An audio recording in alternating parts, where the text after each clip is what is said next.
সবাই জেনে যাবে। জানুন না, এই তো বললে কাউকে জানাবি না এখন, কালকে জানাবো।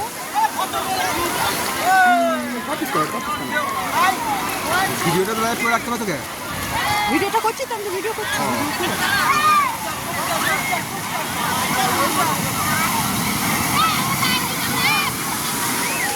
দেখো আমার দিদি আর আমার বোনজি করছে, দেখো দেখো দেখো দেখো, তোমরাই দেখো গড়াগড়ি